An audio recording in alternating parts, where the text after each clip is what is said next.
오늘 우리에게 주신 하나님의 말씀은 시편 78편 40절에서 55절까지 말씀입니다. 이 광야에서 그에게 반항하며 사막에서 그를 슬프시게 함이 몇 번인가. 그들이 돌이켜 하나님을 거듭거듭 시험하며 이스라엘의 거룩하신 일을 노엽게 하였도다. 그들이 그의 권능의 손을 기억하지 아니하며 대적에게서 그들을 구원하신 날도 기억하지 아니하였도다.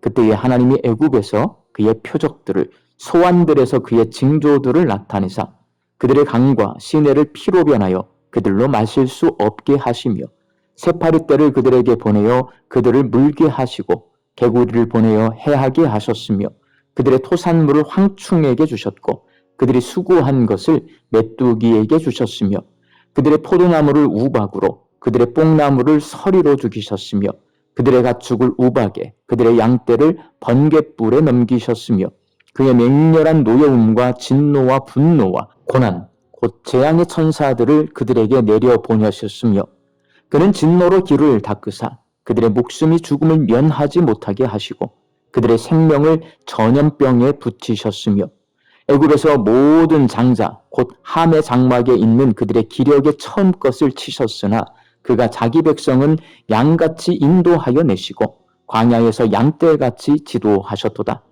그들을 안전히 인도하시니 그들은 두려움이 없었으나 그들의 원수는 바다에 빠졌도다. 그들을 그의 성소의 영역 곧 그의 오른손으로 만드신 산으로 인도하시고 또 나라를 그들의 앞에서 쫓아내시며 줄을 쳐서 그들의 소유를 분배하시고 이스라엘의 지파들이 그들의 장막에 살게 하셨도다. 아멘.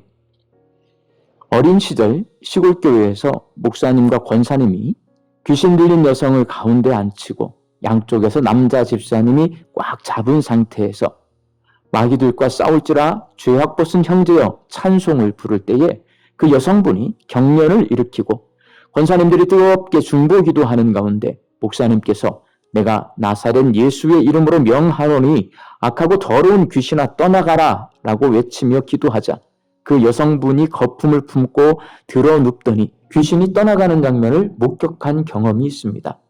이 경험은 평생 잊혀지지 않습니다.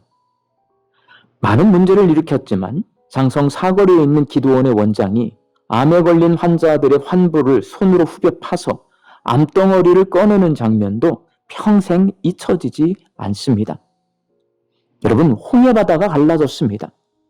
미국의 그랜드 캐년이나 나이아가라 폭포와 중국의 만리장성이나 장가계에 여행을 다녀온 사람들은 그 장엄한 모습을 잊지 못하고 사는데 바다가 자기 눈앞에서 갈라지는 기적을 본 사람들이 홍해를 건너서는 하나님께 원망하고 반항합니다.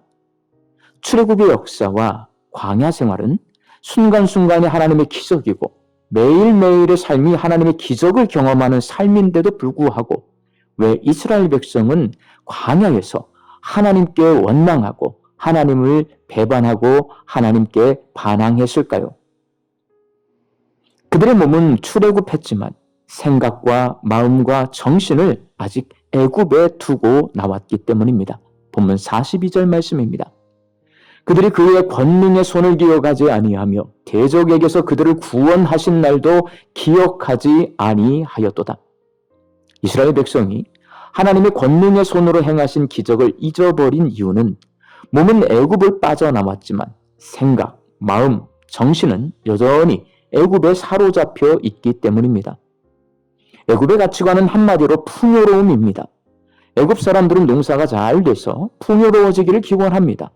하나님께 기원하지 않고 애굽의 신들에게 기원하고 농사가 잘 되면 그 풍요로움을 즐기며 죄를 짓습니다. 이스라엘 백성은 애굽의 그 풍요로움을 추억하느라 하나님의 기적을 잊어버리고 하나님의 은혜를 외면한 채 하나님을 원망하고 하나님께 반항했습니다. 오늘 본문 44절에서 51절까지의 말씀에 하나님께서 애굽에 내렸던 10가지 재앙이 나열되어 있습니다. 피, 개구리, 이, 파리, 악질, 독종, 우박, 메뚜기, 암흑, 장자의 죽음은 모두 애굽 사람들이 섬기는 우상을 징벌하는 재앙이고 그 우상들이 가져다 주기를 원하는 풍요에 대한 징벌과 재앙입니다. 풍요로움은 하나님께서 주시는 것입니다. 땅을 창조하시고 그곳에서 나무가 자라 열매 맺게 하시고 좋은 날씨를 주시고 병충해와 질병으로부터 보호해 주시고 농사를 지을 자식들을 허락하시는 분이 바로 하나님이십니다. 그런데 하나님이 아닌 우상에게 풍요를 구하고 그 풍요를 즐기며 타락하고 죄짓고 사는 것이 애굽 사람들이고 그것이 바로 애굽의 가치관, 애굽의 정신입니다. 하나님은 그 애굽의 가치관에서 벗어나 하나님을 예배하며 하나님께 감사하며 하나님의 다스림 속에서 거룩하고 경건하게 살기를 원하셔서 이스라엘 백성을 출애굽시켜 광야로 데리고 가셨습니다. 광야는 하나님을 잊지 못하고 항상 기억하는 장소입니다.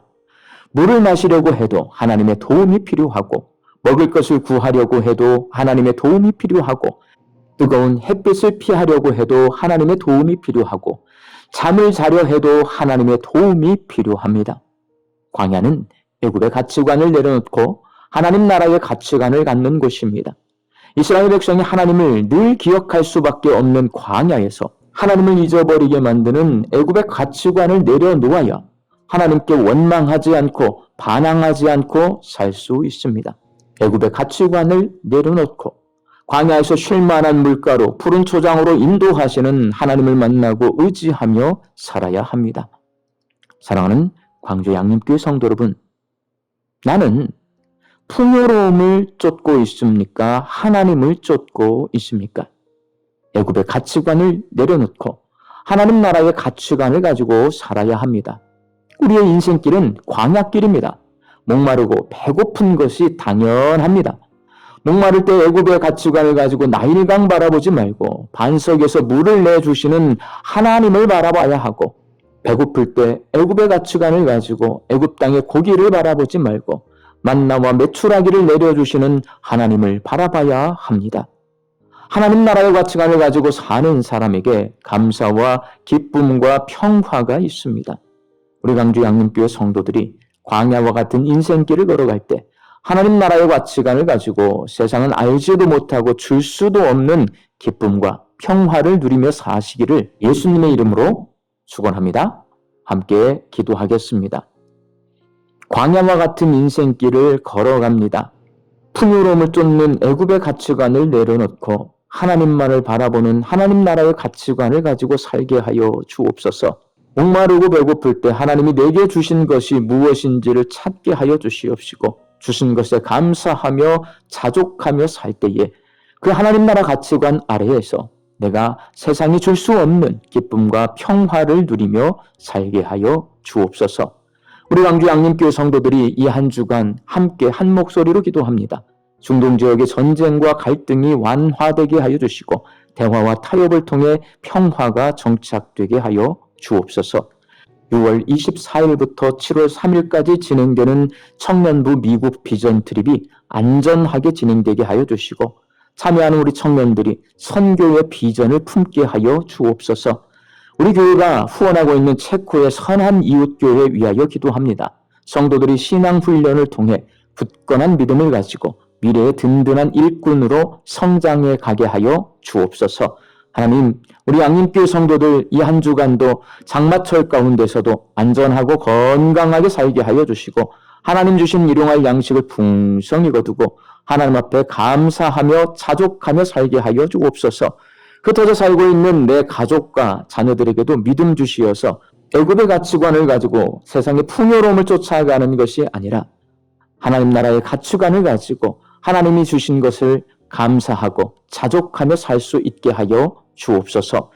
육신 연약하여서 낫기를 간구하는 환우들을 위하여 기도합니다. 불쌍히 여겨주시어서 예수님의 능력으로 치유함을 얻게 하여 주시고 오랜 시간 침상에 누워 계시는 장기 환우들과 어르신들이 천국 소망 붙들고 오늘 이 하루를 살게 하여 주옵시며 애쓰고 힘써서 돌보는 가족들 위해 새 힘을 더하여 주옵소서. 예수님의 이름으로 기도하옵나이다. 아멘.